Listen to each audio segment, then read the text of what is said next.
ஊருக்கு ஒரு வேலையா போக வேண்டியிருந்தனால இட்லிக்கு மாவெல்லாம் எதுவுமே அரைச்சி வைக்கல. அடுத்த நாள் காலையிலைக்கு டிஃபனும் லஞ்சும் வீட்டில இருந்தே ரெடி பண்ணிக்கலாங்கிற பிளான்ல தான் அப்படியே செஞ்சுட்டு இருந்தோம். நைட்டுக்கு நூடுல்ஸ் ரெடி பண்ணி சாப்பிட்டுட்டு அடுத்த நாள் காலையில எந்திரிச்ச உடனே தலைக்குள்ள எண்ணெய் வச்சாச்சு. சரி, 1 மணி நேரம் ஊறட்டும், அதுக்கப்புறம் அப்படியே குளிச்சுக்கலான்னு.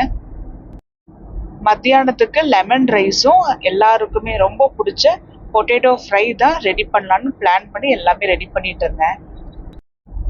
காலையிலைக்கு இட்லி மாவு அரைக்காதனால கடையில இருந்து தான் மாவு வாங்கிட்டு வந்து இட்லி ஊற்றியாச்சு. ஏன்னா அதுதான் காலையில சாப்பிடும்போது கொஞ்சம் ஈஸியா ஜீரணமாகும்னு.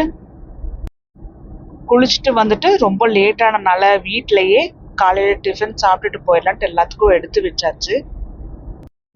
எல்லாரும் சேர்ந்து திங்ஸ் எல்லாமே பேக் பண்ணி வச்சுட்டோம். அப்படியே கிளம்பியாச்சு. ஊருக்கு போறோம் அப்படின்னா